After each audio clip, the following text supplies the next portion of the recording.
right, good afternoon and happy February 1st. Welcome to the Safe Communities Committee meeting for the month of February. We're going to jump right in because we've got a couple of things to cover today, one of which we'll hopefully be taking action on. And so we'll start with introductions. We'll go with the four of us here in the room, committee members online.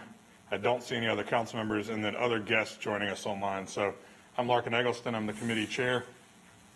Donata Jackson, Office of Constituent Services. Emily Quincy, City Manager's Office. Julia Martin, City Manager's Office. Other committee members? Greg Phipps, Committee Vice Chair. Renee Johnson, District 4. Matt Newton, committee member. Derek Picard, committee member. Matt Newton, committee member. And other guests?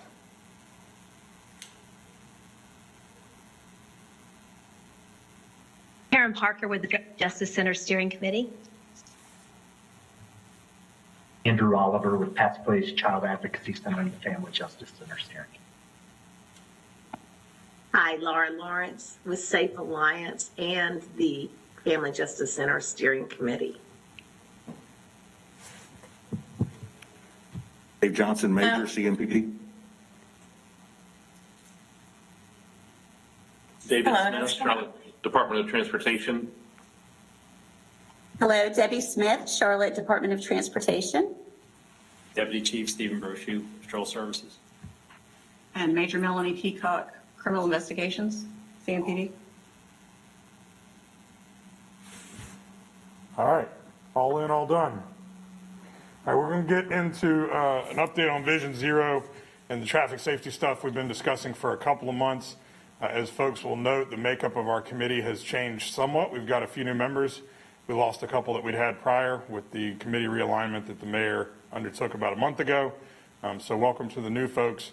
And we've been discussing this as a full council as well, so hopefully it won't take too long to get up to speed on any of these items. But we are going to get a traffic safety update around Vision Zero, an umbrella center update.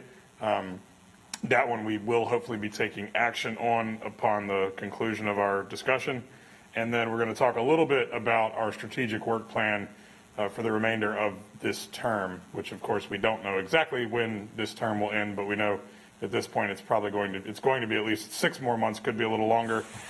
So we want to have a strategy as this newly formed committee or the new makeup of its membership, want to have a common understanding of where we're trying to go and what we're trying to accomplish over the next 6 or more months.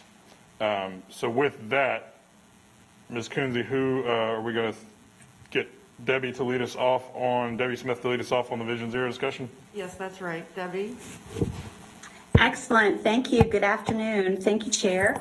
I'm going to turn over the presentation in just a minute to David Smith and Major Dave Johnson. And so they're really our subject matter experts, and they've got some great information to share today.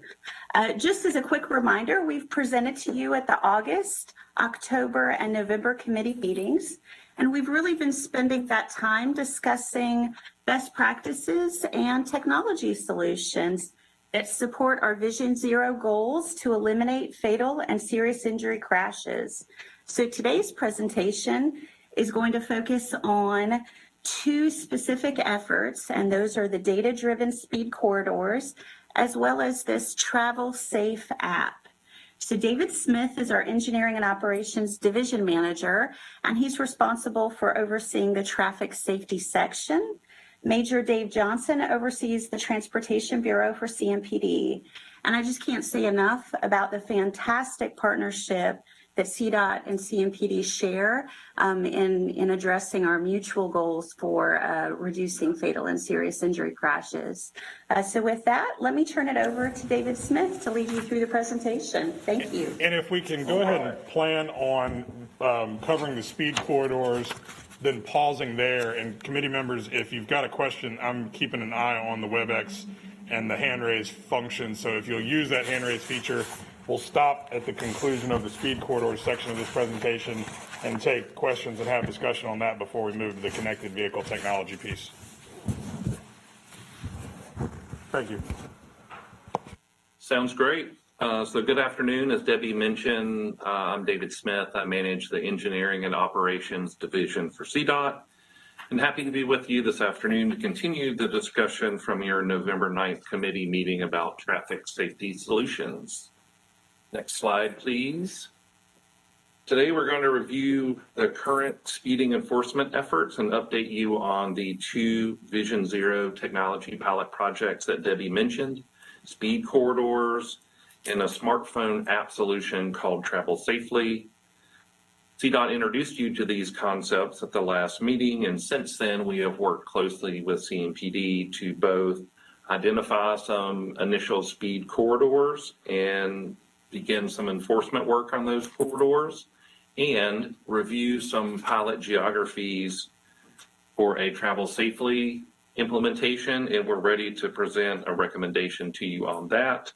And as the chair mentioned, a couple of members are new to the committee, so we're going to do a brief review of those concepts for those of you that may not have been with us in November. Next slide, please. So first, we're going to handle speed corridors. You've seen this information before, and as you can see on the screen, the CMPD Transportation Unit focuses on several different areas, and their current enforcement focus is based on the high injury network, street segments that have a higher incidence of severe and fatal collisions and involve more than just speeding.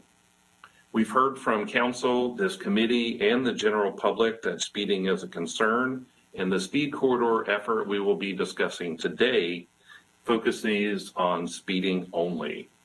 So this approach will use traffic data, which I'll describe shortly, to more precisely identify areas where speeding is occurring.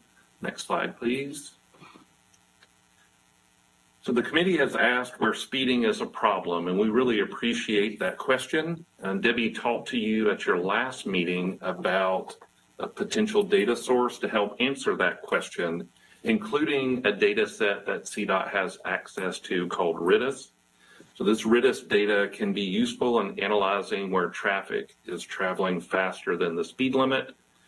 And this data is anonymized prior to use by CDOT and any other data users, and is able to give us insights into traffic without violating drivers' privacy. Next slide, please. So this slide lays out the steps undertaken by CDOT and CMPD in the speed corridor effort. First, the data sets are analyzed, and what we're doing is comparing the speed limits on the street segments to the travel speed data we can glean from the RIDIS data set. We identified areas of excessive speeding and compared those street segments against the high injury network and known speeding hotspots. And after the enforcement effort is complete, we will analyze the RIDIS data again, comparing the before and after speeds. Next slide. As I just mentioned, and you'll see on this slide, the 3 factors that went into selecting speed corridors are the RIDIS data, the high injury network, and input from the community. The RIDIS data is a vast data set and can be used to measure broad speeding patterns and also give us insights into before and after studies. We use the 2021 RIDIS data set for the purpose of this analysis, and despite what we've heard from council and our constituents, it was a surprise to staff that more segments didn't pop up showing speeding above 10 miles per hour above the speed limit. And also, there was little overlap between the high injury network and segments where the RIDIS data was indicating broad speeding issues. So we also layered in CMPD division hotspots and complaints from the public, in addition to the RIDIS data and the high injury network, in order to select speed corridors. Next slide, please. So again, those are the 3 factors we considered, and considering all those factors together, CDOT and CMPD collectively selected these 2 initial speed corridors: Independence Boulevard from Morningside Drive to Idlewild Road, and the plaza between Eastway Drive and Milton Road. Next slide, please. So on Independence Boulevard, this is a more detailed view of that Morningside to Idlewild corridor. And this checked all three boxes on the factors we were looking at. A large portion is on the high injury network. The RIDIS data did indicate speeding greater than 10 miles an hour above the speed limit, and it is a top division complaint location. Next slide. On the plaza, although the RIDIS data did not indicate speeding over 10 miles above the speed limit, that data set can be used when we do our before and after study, and the immediate and lingering impacts of enforcement efforts should show up in the RIDIS data. And it did check boxes for the other two factors we were looking for. At this point, I'm going to hand the presentation over to Major Dave Johnson to talk about CMPD traffic enforcement. Next slide. Good afternoon, everybody. Mr. Chair, members of the committee, thank you for letting us present to you today. We're going to provide a little bit of a perspective on the evolution of traffic enforcement within CMPD, and also review traffic enforcement data from our 2021 efforts. Next slide. Beginning in the early days of traffic enforcement, traffic stops and citations were a primary measure of officer productivity, and many officers took great pride in the number of citations and traffic stops they could write, and they were recognized for those efforts during a particular shift or during a review period. Now, this resulted many times in officers figuring out where they could write the most tickets, where they could glean the most and maximize their efforts in the number of tickets that they could write. This resulted in speed traps or honey holes where they knew that they could boost their numbers and display some productivity. So while this encouraged self-initiated activity, it certainly was not optimized towards either crime prevention or public safety. Then kind of corresponding with the CompStat era of policing, traffic enforcement was then utilized pretty heavily as a crime prevention tool. Traffic enforcement was directed into communities experiencing high crime rates in the hopes that we could suppress or even displace the crime.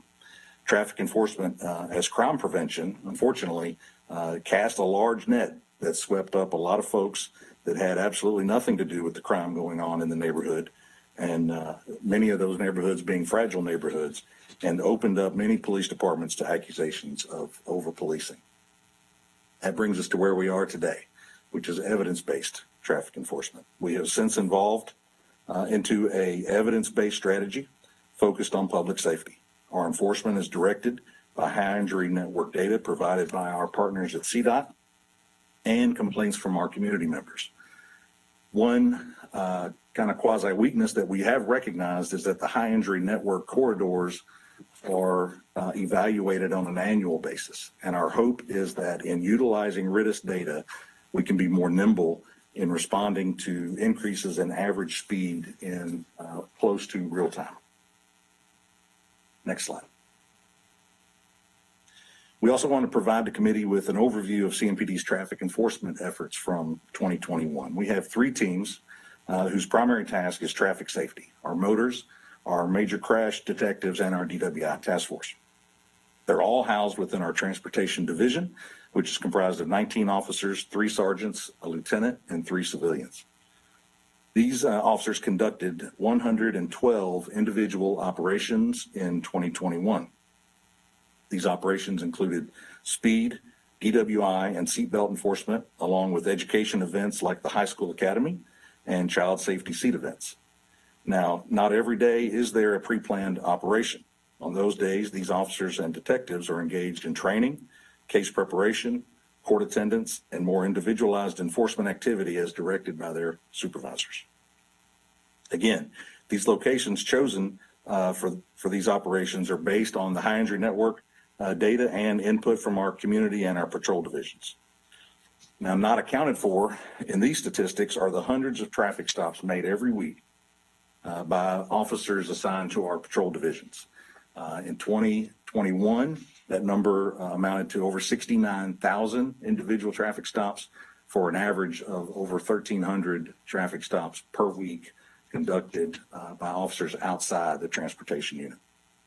Some of these stops are complaint driven, but many are made as officers observe violations while they're on their day-to-day activities out on patrol and not actively responding to a 911 call for service. Next slide.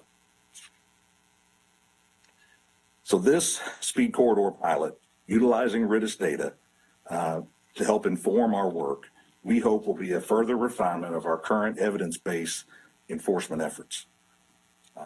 We have begun enforcement activity on both of these corridors. We started on January the 3rd. We've been running 3 to 4 enforcement operations per week since then, both day and night. We've been fortunate enough to receive some assistance from the Sheriff's Department, which we're very appreciative of. Those efforts have resulted in 860 traffic stops, 1,302 total violations, over 700 of which were for speeding specifically. The data that we hope to gather will look at before, during, and after speeds and what the lingering effects of that traffic enforcement is. How long does that effect last? What kind of bang are we getting for our efforts when we do focus enforcement in a specific area? And we look forward to sharing those results in upcoming committee meetings. With that, I will pass it back to Mr. Smith. Yes. Thank you, Major Johnson. This actually concludes the speed corridor portion, and I believe the chair wanted to pause here for questions, so I will hand it back to the committee. Thank you. And I will pause, and if anybody has questions, just raise your hand on the WebEx and we'll get to you. I do appreciate these efforts, and I'm glad to see, I know anecdotally that both of these corridors are a challenge, but I am glad that we are not basing where we're targeting these efforts on anecdotal evidence, but basing it on data. I know that's been the approach of this committee on all the things that it's handled over the last couple of years, has been to make sure that we are making data-based decisions. And so I'm glad to see that. Knowing that we don't want to forecast ahead of time where we might be doing these sorts of operations, and getting a report back on the back end of that is helpful, like we are now. Without forecasting where these will be going, is the intention of CMPD to continue doing these, 2 at a time, 3 at a time type efforts in some of the other corridors that rose to the top when that data was analyzed? And should we as council members and should Charlotte at large expect to see these sorts of efforts potentially continuing on these 2 corridors, but also maybe starting to focus in other parts of the city? Certainly, yeah. We want to develop a list that is comprised of where those groups intersect, the high injury network, the citizen complaint, and the average speed data that we get from RITIS. So assuming that this project is a success, and we fully anticipate that it will be, that we'll be able to glean productive data from that, we'll then adjust and decide where our next location will be. We'll continue to analyze that data and pivot as necessary when we see the need. So are you prepared to do that? Is there action needed from this committee or from the full council to affirm these efforts? I mean, I think council is supportive, but is that something that we need to actively affirm, or is this something you intend to continue forward with? Fully intend to continue the work on this, see where the utilization of RITIS data leads us, and push forward with the enforcement activity. Great. I've got Mr. Phipps followed by Ms. Johnson. Yes, thank you. I was wondering, for those corridors that were identified prior to this speed corridor plan effort, how are we handling those plans that might have been identified? Will they still get the attention that they initially SALT, or would the speed corridor plan cause any adjustment in how we view those corridors prior to implementation of this pilot? So the high injury network corridors will overlap with the corridors that we select for this enforcement effort. So those corridors will remain a major piece of the equation, and we will not lose sight of the work that's already been done to identify those high injury networks. Okay, so this speed corridor plan would not supersede any kind of prior efforts that might have been developed or planned previously. Not at all. It just refines our data set and drives our work with a little more intentionality. Thank you. Ms. Johnson? Thank you. I just wanted to ask, we've received a lot of complaints over the past few years at least about the drag racing in the city. And there are certain spots that we know that I think are very common for that behavior. I know we've had that sting and it was wonderful and cars were seized, but we still, as council members, receive complaints from residents. So I wanted to know if those locations were considered in this pilot based on community input.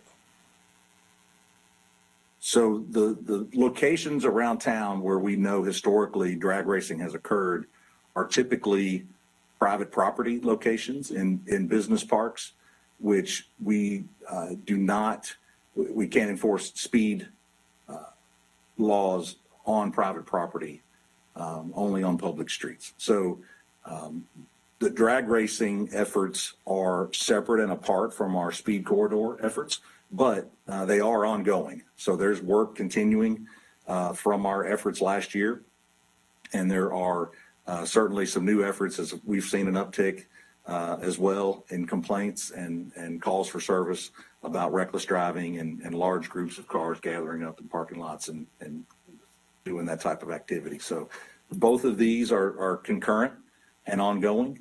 We're not forsaking one for the other. Thank you. To Ms. Johnson's point, and not to sidetrack us too much here, I mean, I know Independence Boulevard is a place that oftentimes will have noise complaints, and there's undoubtedly some racing activity taking place there. But with the concept you've mentioned there that a lot of the racing challenges are on private property and maybe not on public streets, has there been a concerted effort on the city's part to do outreach to business park owners or private property owners and say, your property has become a hotspot for this sort of activity, and try to work with them to do things like install speed bumps or things that would make it far less appealing for people to gather there and take part in those sorts of activities? Yes, sir. Absolutely. And we've had some success in that too. Something as easy as stringing a chain up across the entrance to the parking lot can deter activity. So we've reached out when we've encountered this situation. We've had cooperative property owners. We've had some significant success in getting their cooperation and things that are as simple as that. Great. Let me double check. I think that was it on this piece, and we'll move to the second part of this presentation now. All right, very good. So thanks for the opportunity to present on speed corridors. We're now going to pivot to talking about our connected vehicle pilot, which is based on Travel Safely. And here we go. Next slide, please.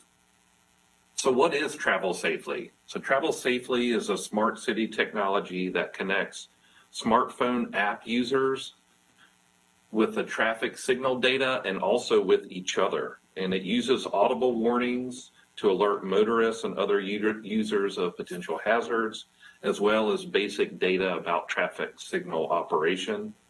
And it's not just for drivers. It can also be used by pedestrians and cyclists.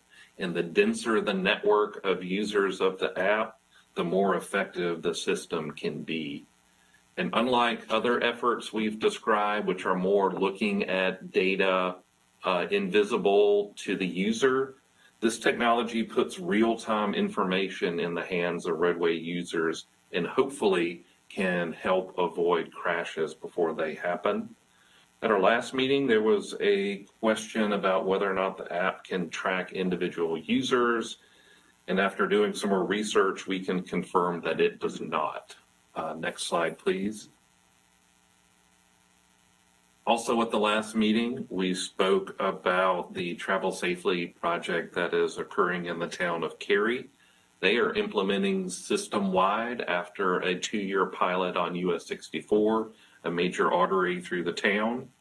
They are using grant funding to leverage their capital dollars and are on track to complete their entire system by this spring.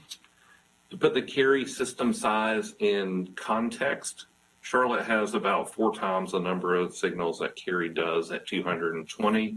And if Charlotte were to consider this technology, we would also want to start with a pilot project.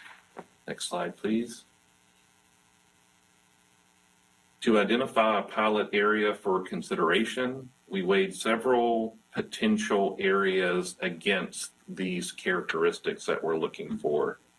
So those factors include a variety of land uses, dense development, pedestrian activity, crash history, and a partner or partners to assist with app adoption. Because as I mentioned, if the app isn't used and broadly used, the system is not as effective as it can be. So we considered these 5 areas: the North End Smart District, NODA, Plaza Midwood, South End, and the CPCC Presbyterian Hospital area. Next slide. After looking at all those areas and weighing the factors, staff believes that South End has the best combination, and we have recommended a pilot area that includes 22 signalized intersections. This area encompasses both the South Tryon and South Boulevard corridors, and portions of both of those streets are on the high injury network. And based on the data, there appears to be an opportunity to reduce the number of crashes by better connecting the infrastructure with roadway users and the users with each other. As you can see on the slide, over a 2+ year data period, there were 200+ crashes in this geography, representing multiple crash types. This area has Center City partners and potentially commercial and residential property management companies that could assist with app adoption. Next slide, please. So we're interested in hearing feedback from the committee on this potential project, and if it were to move forward, this is what it would look like. So we would install the equipment in the traffic signal cabinets, work with partner or partners on an education campaign, gather the after data, and then compare the before crash data to the after data. In terms of funding, we're exploring several funding opportunities, including grants, although I do not have specifics about that. And this project can be scaled if desired based on feedback from the committee. And so with that, happy to answer questions about the Travel Safely Connected Vehicle Pilot. Thank you. To start, do you have the specific data from the Cary pilot? So I have spoken with them several times. I don't have any data that's in a form that would be useful to share. In my conversations with them, they are interested in doing something with connected vehicles. And so that small pilot and the opportunity to leverage their local capital dollars really led them to a broader implementation, but can certainly follow back up with them and see what sort of data sets they have for their 2-year pilot and report back. But at first glance, I guess if they're expanding the pilot into full implementation in their system, then sure, they must have seen some improvement. I would say yes, and also they believe in this concept of connected vehicles. And so using this Travel Safely app is one way to do that. There could be a future state where this technology is part of what the car makers build the cars with. That's currently not widely available. And this Travel Safely app and the associated technology is a way for the general public to begin to see what connected vehicles would look like and what that type of information could do in the hands of not only drivers, but peds and cyclists as well. And so, again, we talked a little bit about this, but to refresh all of us and to get the folks who weren't on the committee previously up to speed, this app, for it to be of any use to any individual driver, they would have to download and opt in to the app. Would they, I'm looking for confirmation of that, but then also would they have to have the app open while driving, or would they receive push notifications even if they didn't have the app open while they were driving? You have to have it open while driving. And as I mentioned, it does audible warnings, because the last thing we want to do is encourage people to be looking at their screen while driving. So the audible warnings are really key. And so as a driver, it will tell you what the traffic signal is doing. It will warn you if it's about to turn red. It will alert you when it's about to turn green. If there are pedestrians or cyclists nearby that have the app running, it could potentially warn the driver of pedestrians or cyclists in the area. And all those are audible warnings. Although you have to have the app running, you do not have to be looking at the screen to get the information. So when you're getting more granular with the data from the Cary pilot, I'd be curious to have included in that the app adoption numbers that they saw in Cary. How many people downloaded the app? If there's a usage metric that we can get in terms of, X number of people downloaded the app, but the average person only turned it on once a month, or they were turning it on every day, or how often were they actually using it once they downloaded it? Because it sounds like it works. I mean, obviously it works far better the more people that are using it, but, and South End could be a good target area given the age demographics there, probably a lot more likely to adopt new technologies and things like this. But even still, the idea that someone's going to get their phone out and turn on this app and have it up and running as they walk or bike anywhere that they might go throughout the course of the day, I'd just be curious to see that that's been achieved in other places. So as we go to a couple of questions, would this be something, the only ask there would be for the committee to consider sending forward a recommendation to the full council on would be the $100,000? Would that be the entirety of the initial investment for a pilot with this?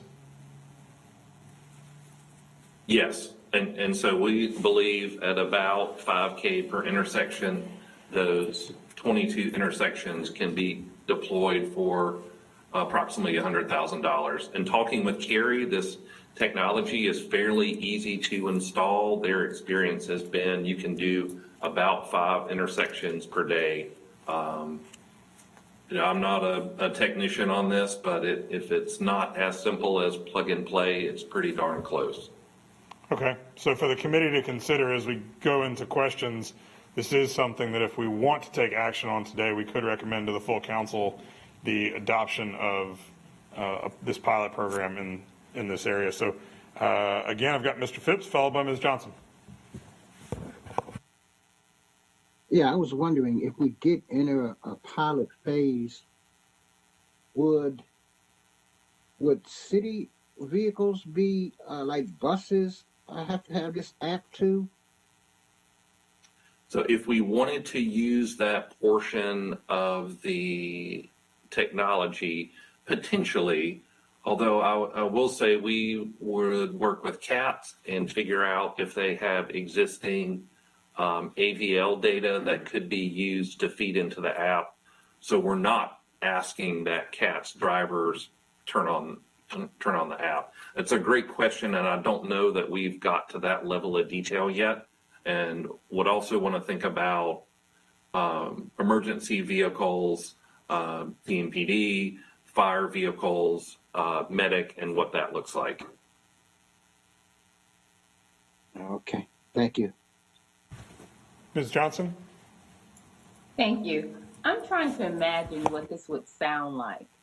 It feels like could be distracting. Is there a sample or a website that we could take a look at? Yes. Okay.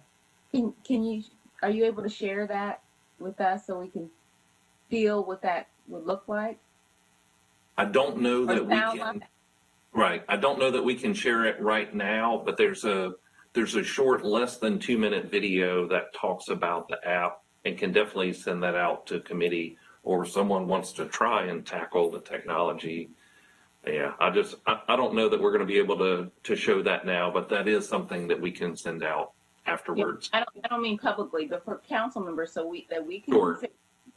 because if multiple users are connected and there's a pedestrian and there's a red light and a green light, I want to feel how this would affect or how it would be used practically. And then also, when we talk about demographics, have we considered implementing this near the campus? If we're looking for pedestrians and bicycle riders, would the campus be a location that might be considered? So we did not consider that, and one of the reasons is we're looking for the density of development and the variety of land uses. And the closer in areas we looked at did a better job of checking those boxes. But you're right, when you're thinking about the numbers of pedestrians and cyclists, the campus environment would be a good one. Unless there are traffic signals in the area, there's really nothing to plug the technology into that would broadcast the signal information. But it's possible, although we would have to check with the experts on this, if there's a way that app users could talk to each other without traffic signals. I'm not aware of implementations like that, but we can look into it. I would appreciate that, because there are some wide intersections that students do have to travel on and walk on to get to the university. So if that area can be considered and researched, I know our students would appreciate that. Okay, that's a great question. Thank you. Thank you. So what you were saying to Ms. Johnson's question was, because, for instance, on the UNC Charlotte campus, or I guess you're going to find out, but potentially because there are many multi-way stops, but they are not actually signalized intersections, that could be the hurdle to implementing it in an area like that? Correct. Okay. And just to clarify, Mr. Chair, I'm not Yeah. talking about on the campus. I mean, like on North Tryon or University City Boulevard, or the streets that do have traffic lights, Right. where students travel. So, right, around the campus. Yeah. Yes. Yes. Okay.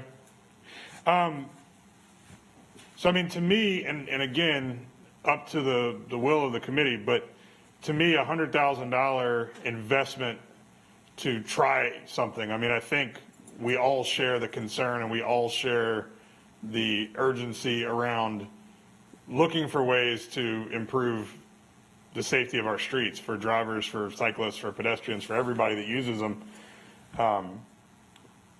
To me, with the amount of money that we invest in our infrastructure in this city, $100,000 pilot to try something in one of our fastest growing and most heavily trafficked with pedestrian and cyclist areas of town, being that south end kind of light rail corridor, it would be something I would support. If there are a majority of members of this committee that would like to see us move forward with at least getting the ball rolling in one corridor to see how the technology works, see if we see improvement, and then, then we go back to this list and other ideas like Ms. Johnson made the point with UNC Charlotte, and could start broadening this, quickly upon determination that it's successful.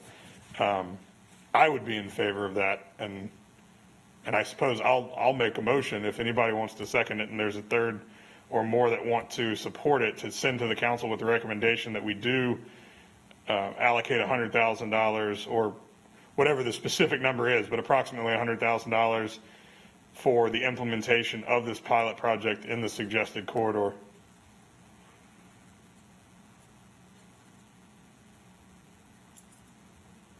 I'll second. Okay, second from Mr. Phipps. Is there any discussion of the pros or cons of moving forward with this pilot before we take a vote on it?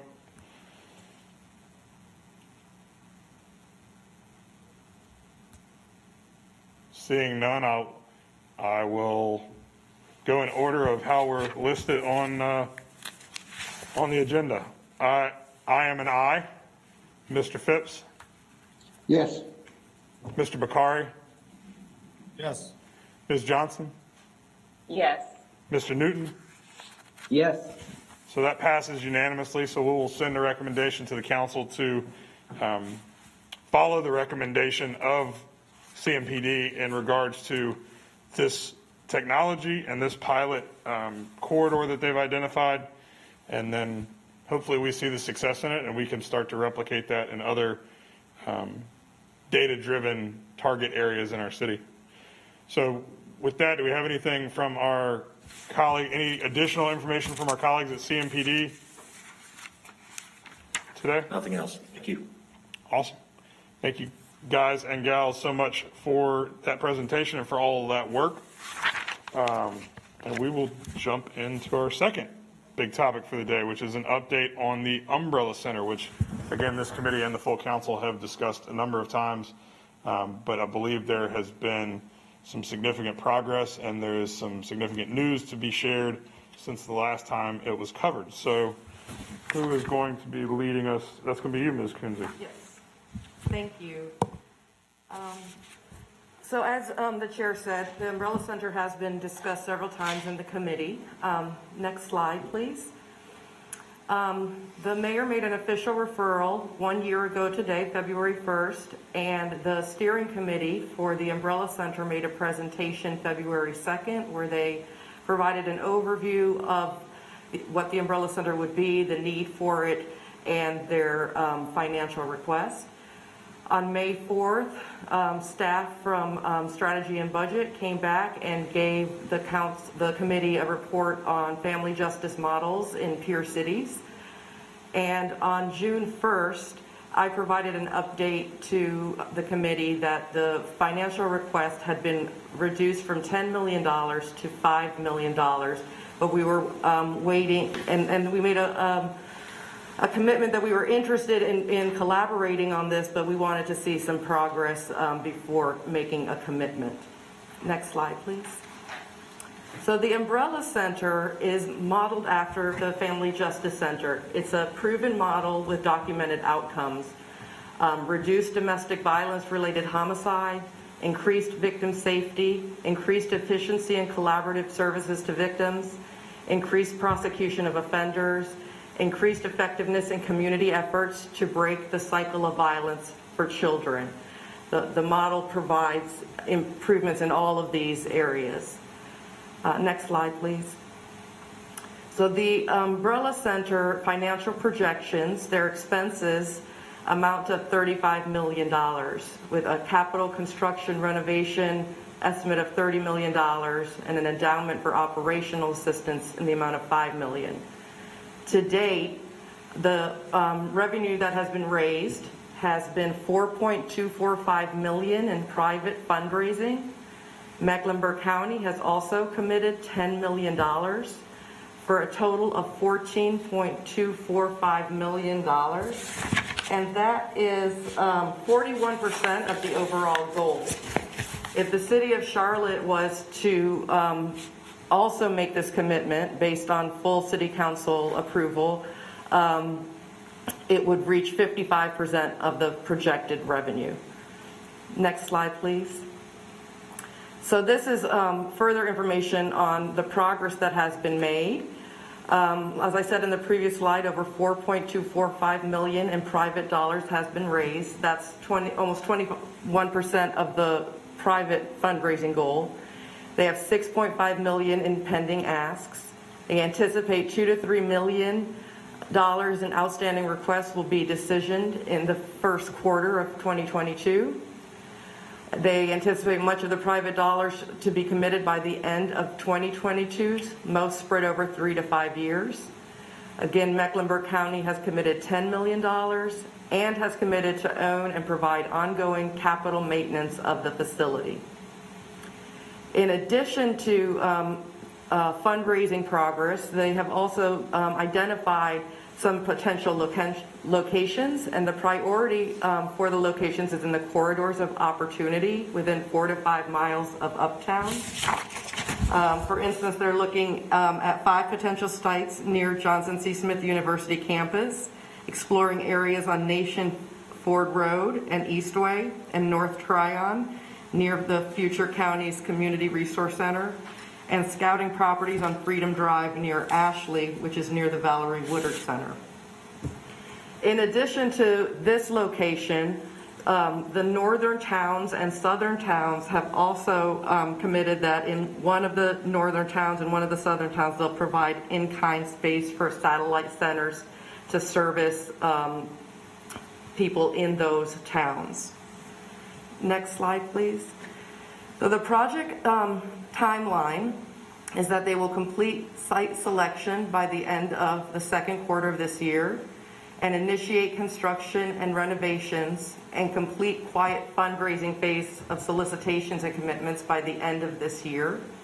And in 2023, initiate and complete community grassroots fundraising campaign in the first and second quarter and complete construction and renovation by the end of 2023.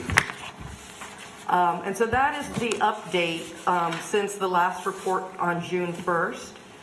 Next slide, please. And so right now, we're bringing this to the committee to consider this funding request of $5 million and to make a recommendation to the full city council on February 7th. Thank you, Ms. Kinsey. We have staff available to answer questions as well as representatives from the Umbrella Center. The $5 million, is that committed funds that would be given to the Umbrella Center upon the completion of their fundraising, kind of the last dollars in, but they would be committed and set aside, or would that $5 million be conveyed to the Umbrella Center group prior to the completion of the remainder of their fundraising? No, it would be with the idea of last in, when the project is fully underway and it's absolutely sure that the project is going forward and shovel ready and so forth. So the $5 million would not be conveyed until and unless everything else was in place for the project to move forward with that money. That's correct. Okay. Mr. Phipps. Yeah, on slide, I don't know, it was the second slide, the one that talked about, well, the one after this one, I think. Yeah, that third bullet, increased efficiency in collaborative services to victims. Would that include, like, if there was a need for any type of mental health kind of services? I'm going to defer to Karen Parker from the survivors so that she could probably provide a better explanation of the collaborative services.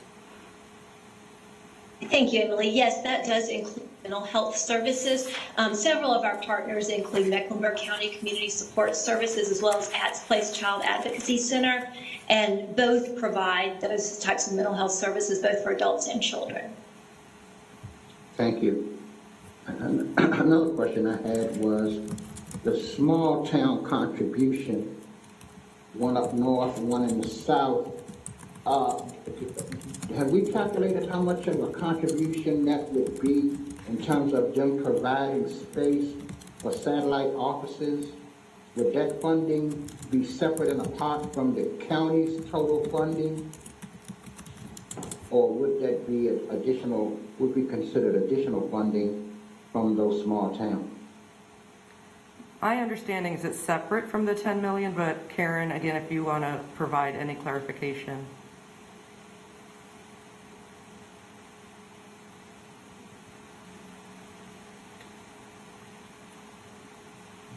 Karen? I'm sorry, that's correct. It would be separate. Do we have any idea, like, what kind of dollar amount we're looking for as, what the, that potential contribution would equate to? I think it's going to be different in the different areas. What we are looking at is something in the Matthews Police Department and also looking potentially at the Huntersville Police Department. So it would be a donation of space there so that we could serve victims in those areas who weren't able to get into the Umbrella Center, or it would provide a bridgeway into the Umbrella Center. I know in the past, we had talked, with some mention that even in space within the Umbrella Center, that there would be space for like CMPD. Is that something that's still envisioned? Yes, that's correct. We do have space for CMPD, and we also have drop-in space for all of the town police departments. And I think many of you know that we have opened the precursor, the Survivor Resource Center, which was kind of our test run at Family Justice Center. And all of the local police departments have had an active presence there. And CMPD has been there every day since we opened, so it's been very successful from that front. Thank you. Ms. Parker, can you restate for the committee members who didn't have the benefit of being part of some of these other presentations, the different organizations that would be co-located in this center? Sure. We have a number of entities that are going to be located here, and it's everyone who serves victims of abuse, trying to put them all together in one location so that the victim doesn't have to travel all over town. So you will see that we have both the city and the county involved. On the county side, we have social services and we have community support services.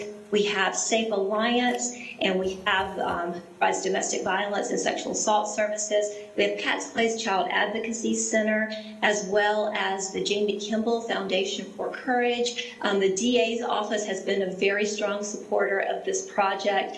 We have the town police departments, and we've also worked with the magistrate's office as well as the healthcare systems. Atrium Health will have a small clinic in the facility. And so the idea is that we are going to wrap around and provide services for everyone. A most recent partner that has joined us is Aldersgate, so that we can make sure that we're serving victims of elder abuse. And who would be amongst those, who would be responsible for sort of running point on the finances of the Umbrella Center? That will be Safe Alliance. We have decided or offered to be the lead administrator of the facility. So we will have the county owning and maintaining the facility, and Safe Alliance will be the administrative lead. Thank you. Committee, do we have, I don't see any other questions. It is my opinion that this is responsive to what we asked for, which is that the council and this committee were, this is certainly a high priority. This is something I think we all believe in the model of and wanted to support, but felt there was more supporting evidence needed to demonstrate not that the model could be successful. I think there was agreement on that, but that the project was in a position that it could actually come to fruition if the city were to get involved and make this investment. I think now we're starting to see that come together in a way that we can feel confident. And to the question Ms. Kunze answered for me earlier, these dollars would not be conveyed from the city until and unless everything else was in place for this project to move forward. So we're not putting anything at risk here. We are simply considering making that commitment so they can move forward, not only knowing that those dollars are there to tap into when needed, but using the support from the city and from the county to strengthen their position when they go and ask for dollars elsewhere. So again, Mr. Bakari has his hand up now. Mr. Bakari. Yeah, I'll vote to go ahead and push this through for broader council discussion, but one of the things I'd like to have in that discussion, and this is by no means, I haven't been in the weeds of this like you guys on this committee have for a while, so I'm not making any individual judgment here, just a broader point, which is we tend to do like a lot of stuff that straddles both the county and the city. And it ends up kind of being at times a thing where we say, oh, the county's in, so the city, you guys in, and vice versa. And I think sometimes there's a better play given certain the scoping of certain items for one body to be all in and therefore have the complete accountability of success and measurable outcomes. So like I said, perhaps this is just truly a straddle situation that makes a lot of sense. But one thing I just want to start getting more away from is along with people splitting the bills, right? If there's a logical owner to take on it all, some of the downside becomes a lack and losing of accountability and someone who kind of fully says, yeah, I'm the one responsible for diligence over that whole thing. This feels a little more county oriented to me, but again, I see the public safety touch points. So it's just a discussion I'd like to have, but certainly don't want to give anyone an indication that this isn't good work or that this shouldn't move forward for a full council discussion. And it's a fair point, Mr. Bakari. And Ms. Parker, I'll ask you to answer this. I mean, it is laid out here that the county is taking that responsibility moving forward as it relates to the actual facility itself, the building. But who, and maybe the answer is Safe Alliance, because you said they're sort of running point on the finances. Maybe they're also doing this, but who is responsible for and accountable for bringing back to the county and the city and everyone else data and outcomes and a demonstration of effectiveness? Yes, that will be Safe Alliance. And one of the reasons we chose this model is because we looked at different types of family justice centers across the country. And the recommendation that we got was that if you can have the city and the county both heavily involved, but have a nonprofit be the accountable organization, that way you're pulling in both. And that when over time, if you have changes in elections and in leadership, then you've still got that organization that is really focused 100% on abuse issues, that is running with it and that is leading in terms of accountability. And they said those are the most successful models that they've seen. So that's why we chose to go this route. And can you elaborate a bit on what you see the city's ongoing involvement being beyond this contribution? Well, the police department will be heavily involved, so they will be on site. They will have several units that are located in the Family Justice Center, and they'll be working hand in hand with everyone in the center, social workers. They'll be working with Safe Alliance, and I think it's really going to help the law enforcement to be able to focus back on policing, because right now they are asked to do everything for everybody. And we know that if we have the Umbrella Center, then when law enforcement has a victim of abuse, they can bring them there, and then they can be wrapped in support while the police are able to go back out and do the rest of their job. So I think it's going to be a huge support. And in the Survivor Resource Center that we opened in February, that's the test run, we have been working really closely with the police, and we've seen some wonderful development of relationships and realigning business practices around what the victim is needing. And so we've had some great outcomes there, and I think the law enforcement is one of our strongest partners there and really has been from the very beginning. Thank you. Ms. Johnson, you have a question? I do, thank you. I wanted to ask about the Survivor Resource Center. If there's housing assistance provided for victims through the Survivor Resource Center. Hi, this is Laura Lawrence, and I'll jump in because I work pretty closely with that program. Safe Alliance plays that administrative lead as well at the Survivor Resource Center. And yes, what we have and what the model which we would want to bring to the Umbrella Center itself is that we now have an advocate type role, which is actually someone who navigates for the survivor, and they stay with them through the entire process. And that includes whatever needs they need. That means if they need to sign up for Medicare while they're there, or if they need food stamps, they need a counselor, or if they need support through the housing process. And that really works well. Safe Alliance does have the domestic violence shelter, but we also work very closely with our other homeless nonprofits that do provide the housing. So we use that expertise to assist in the homeless process and securing housing. Thank you. So one of the areas that, and this kind of piggybacks off what Councilmember Bakari was saying as far as the county role and the city role. I think one of the things that we can consider as a city with that $5 million is having a pot of money for victims when they need long-term housing support. That's one of the reasons that people stay in abusive situations, because they're trapped financially. So I just think that from a city role, I certainly support the project, but if we can think about that, because, the city is responsible for the housing or the affordable housing. So if we could itemize our dollars specifically for outcomes or specifically for housing assistance that these victims would need, that might be a place to consider, so that the county-city collaboration is more clear on who's doing what.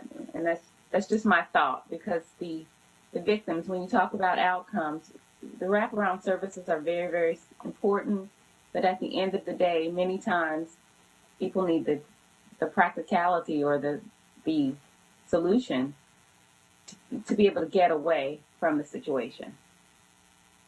Thank you. Mr. Phipps. Yeah, it was made mention that visits were made to various parts of the country to view how these centers were working. Did you ever come across a model that had a singular entity like the city or the county more or less heading it up? Or did you have just in all your dealings, you just saw models that dealt with collaborative efforts? We visited all different types of centers. The closest example we can give you would be Nashville, and it actually is run 100% by their city. So that's one good example. They have a wonderful family justice center. We also visited Milwaukee. That was one of the stronger models, and that one is nonprofit run.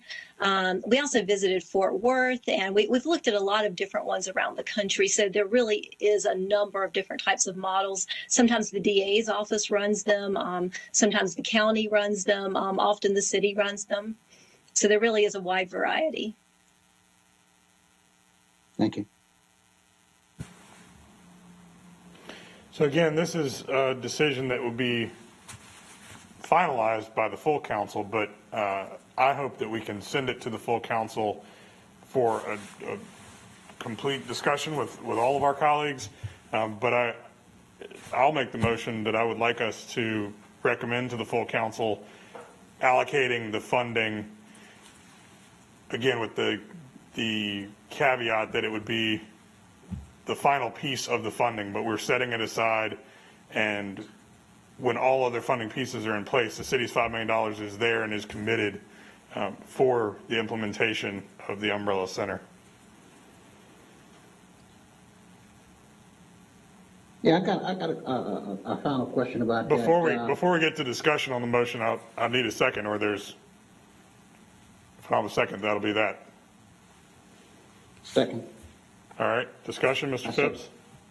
Yeah, I read that the private sector funding piece would, I thought I read something, what was it, 3 to 5 years that the total private sector funding piece will be estimated to be in place? Yes, that's correct. We are running a capital campaign, so some of the donors make their gifts right away in full. Others may do a 2-year campaign donation, or they might do a 3-year. So it's different for each one, and we'll be working with the county and reporting to them as those dollars come in. So what if this is approved, what kind of timeline are we looking at for this Umbrella Center to be actually on the ground and running? You talking about a 3 to 5 year window? or something sooner than that? No, we would be able to open sooner, and we are looking at trying to complete the fundraising by the end of this calendar year. And then we would like to go ahead and start renovations as soon as possible on a facility and then be able to open it in Q4 of 2023. Thank you. So my understanding then that you wouldn't necessarily have all the money in hand, but like the city's commitment we're considering now for $5 million, you would be completing all of the pledges, and then the collection of all those pledges might take a period of time, but you would begin construction before you had all of that in hand. Yes, that's correct. And that's very common, the way most other campaigns run in the community. Any other discussion on the motion before we get to the vote? Seeing none, we'll go in the same order as before. I am a yes. Mr. Phipps? Yes. Mr. Bakari? Yeah. Ms. Johnson? Yes. Mr. Newton? Yes. So that passes unanimously as well. Thank you very much to our friends from the Umbrella Center that joined us today for your time and all these efforts. I know we are all excited to see this come to fruition and see the impact it can have on victims in our community. So thank y'all. And we look forward to celebrating with you upon completion of the fundraising. With that, we will move into our final agenda item, which is our 2022 work plan, and Ms. Kunze is going to lead us off on that as well. Thank you. I only have a couple slides just to get the discussion started. I want to go to the next slide. In January of this year, as you know, Mayor Lyles made changes to committees and committee assignments. As Mr. Eggleston mentioned earlier in the meeting, some people have come off and some people have come on, and we have two new additions, and that would be Council Members Bakari and Newton, and Council Member Phipps is now the Vice Chair. This year, Mayor Lyles has requested that each committee develop a work plan and set priorities for 2022. Committee members should identify key policy questions to address in 2022. The plan should be consistent with a 30, 60, 90-day plan. And committees' recommended work plans will be discussed at the February 7th strategy session. And to enhance the work of the committee, the city manager has assigned staff teams to each committee. For safe committees, it's myself as the lead liaison, Deputy Chief Brochu from CMPD, Julia Martin from the city manager's office, and Debbie Smith from CDOT. This team will allow a multidisciplinary look at the committee's questions and discussion, facilitate cross-department collaboration, and provide support and resources to provide necessary information. Next slide, please. So Safe Communities is a strategic priority for all of council. You guys have let us know that, and through your actions and your allocation of dollars in your budget. Next slide. This slide is just to demonstrate how all your priorities contribute to safe communities, affordable housing, economic development, and job development, building a comprehensive mobility network, and creating a livable and connected city all contribute to safe communities to make neighborhoods safe, healthy, and inclusive, including policing, fire protection, and the environment. Next slide, please. This slide we first showed you in October at your annual strategy meeting. It just shows you at a high level your priorities as well as your key initiatives. I just wanted to bring this to you so you can see how interconnected these priorities and initiatives are and how they hit multiple committees. And just to have that in mind when you have your discussion today. Next slide. This is a template that we are providing just of what our initiatives, plans, and strategies that we're bringing forward for your, and today we want your input, discussion, and consideration of of these priorities, and if there's any other additional priorities that you identify, we want you to have a robust discussion about that. And I will capture the discussion and we will use it to facilitate the conversation on February 7th, this coming Monday, about what council's priorities are for all your committees. So that's my presentation. I wanted to make it really short and let this be an opportunity for the members to weigh in. Thank you, Ms. Kunze. So, and if we can just leave it on that previous slide, slide number 6. A couple of things for us to consider as we map out what we want to accomplish. As I mentioned at the top of the meeting, we don't know exactly how much longer this term is going to be. Likely the earliest the new council would be seated is August. There'd likely be some committee shakeup at that point, with some council members leaving, some new ones coming on. But we do have a period of 6 or 7 or possibly more months with this council and with this makeup of the committee to continue on our efforts around traffic safety, crime prevention. And a lot of those are things that this committee and the council as a whole have adopted and implemented over the last 2 years. And one of the things that we've asked of Ms. Kunze is that we get at least a quarterly update on things like our Safe Charlotte implementation.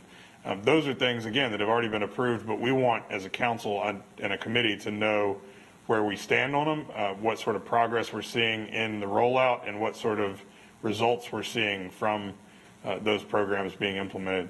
So we will receive updates on that. We will obviously continue to receive updates on all the things that we're doing around traffic safety and any other opportunities we have to try new strategies around increasing safety on our streets.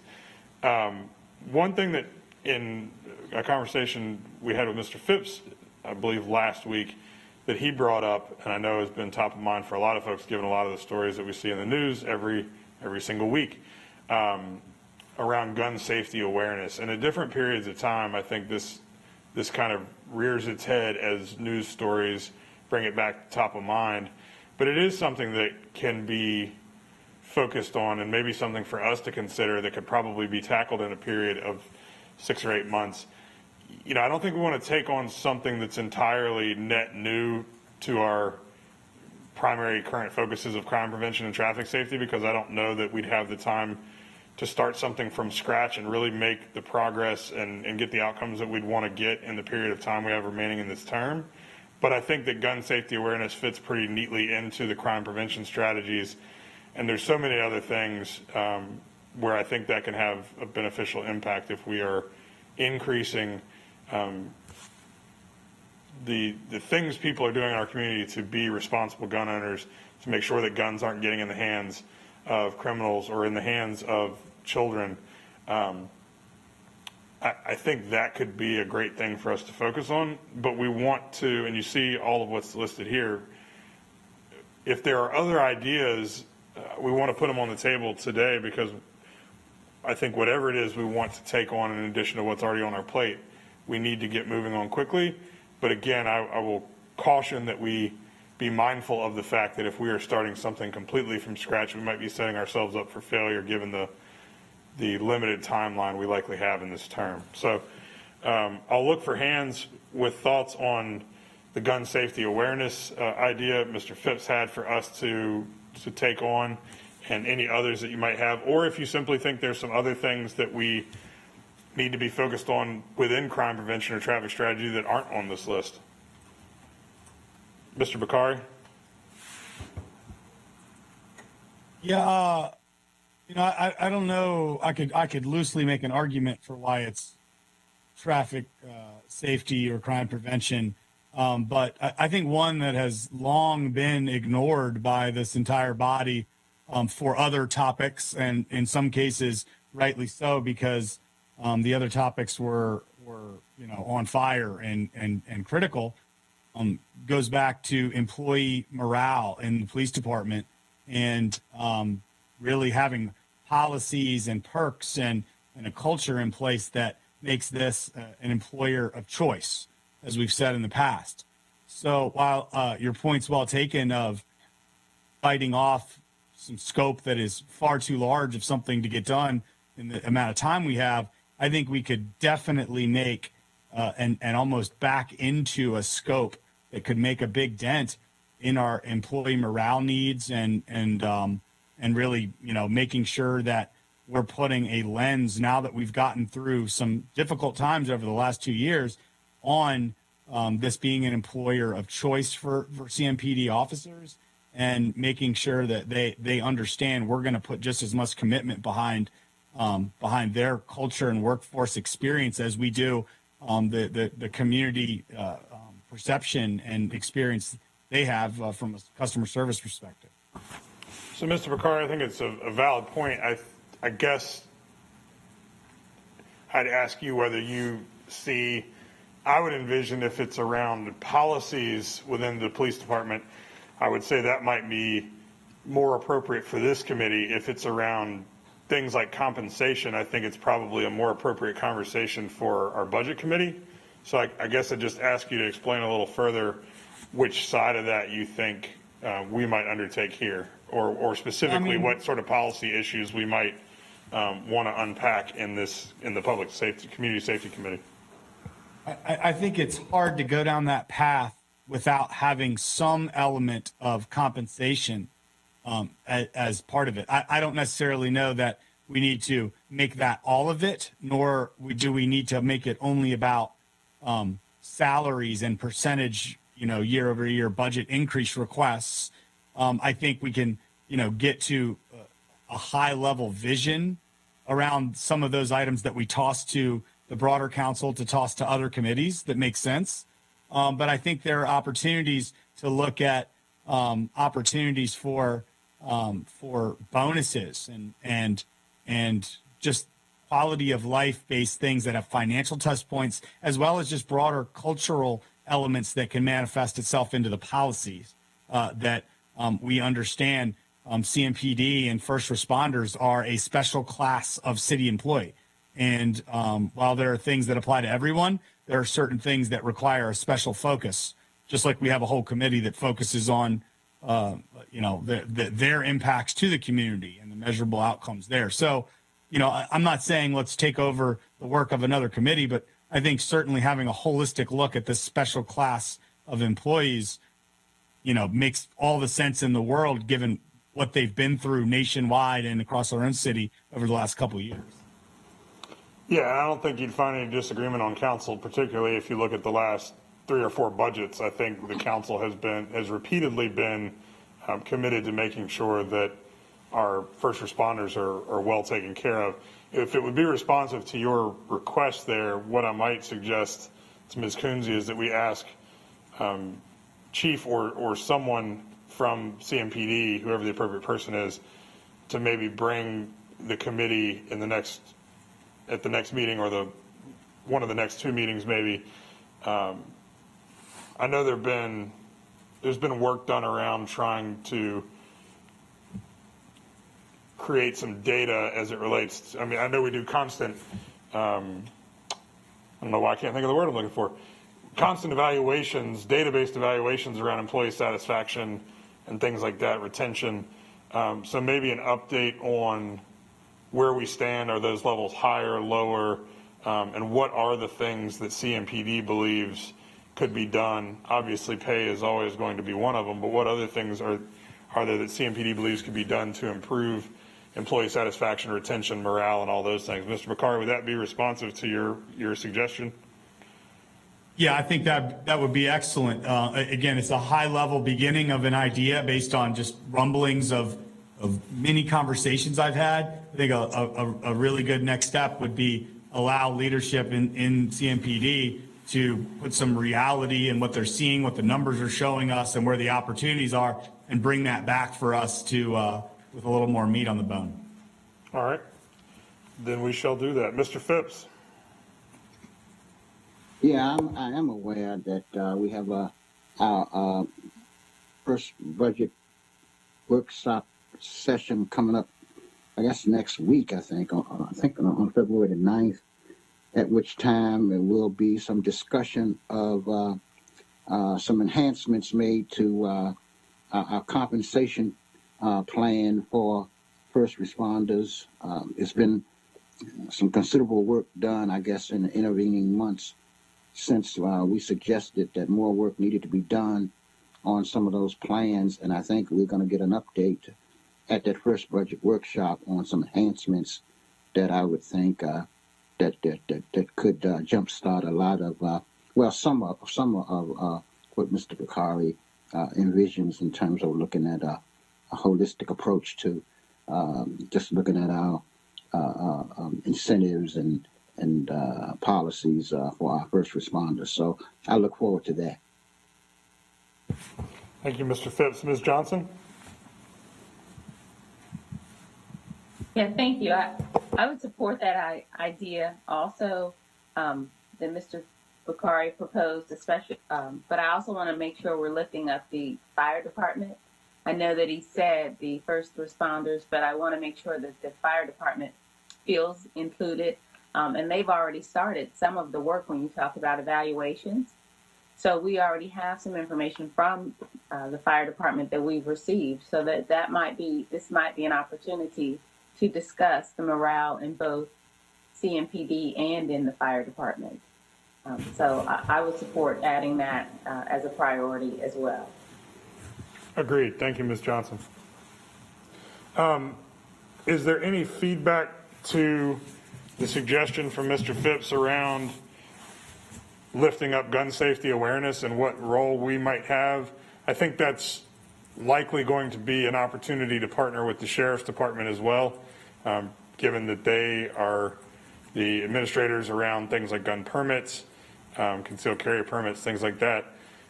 Would there be interest from the committee in having a presentation from CMPD and someone from the Sheriff's Department around what strategies are currently underway as it relates to gun safety, as well as what other things the city might be able to do?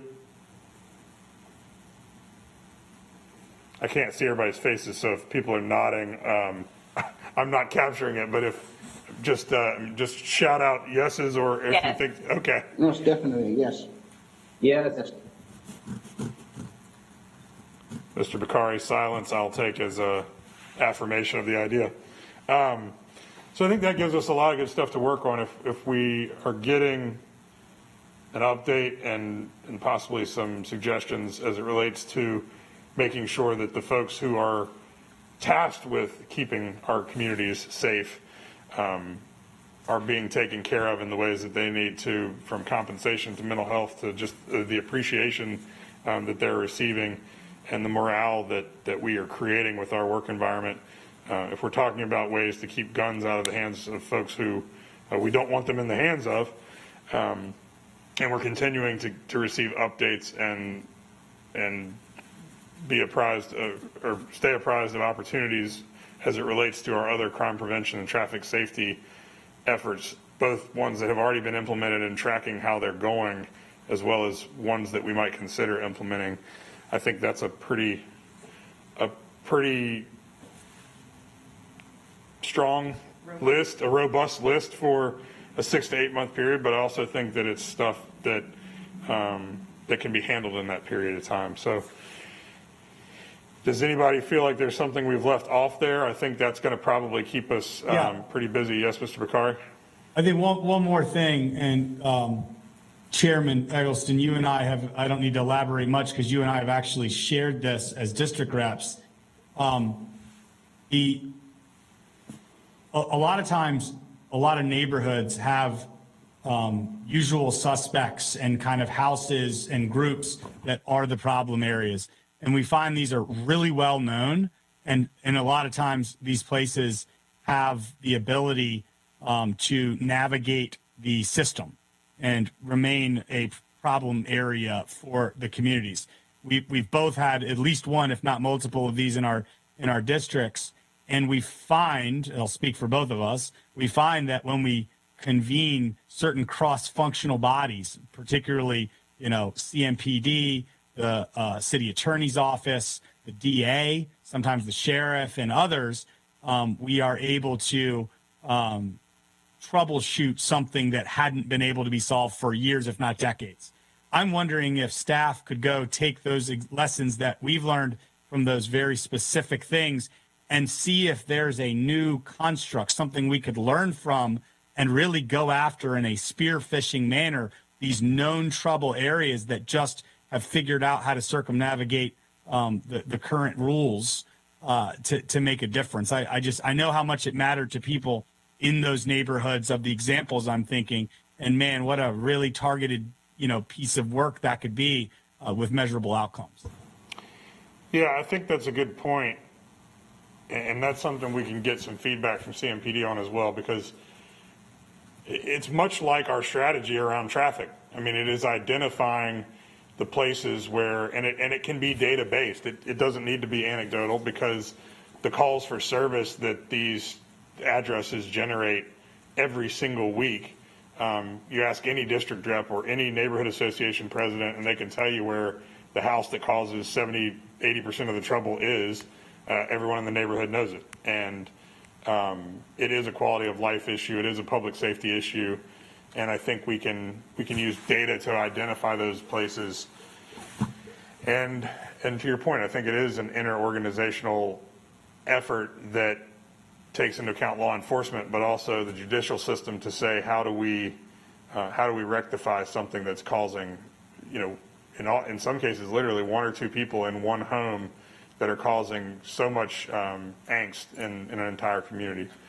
So I don't know what we'd call that, but maybe what we call high injury networks. Maybe we could call high call for service addresses or something, because I imagine the police department could rattle them off pretty quickly.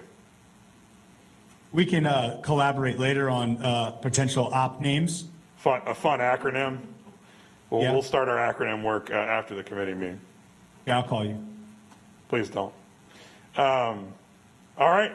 Anything else for the good of the committee? If not, we are scheduled for Tuesday, March 1st at 12 noon for our next meeting. And if nobody else has anything, I will entertain a motion to adjourn. So moved. Second. All in favor, log off, and have a wonderful rest of your Tuesday.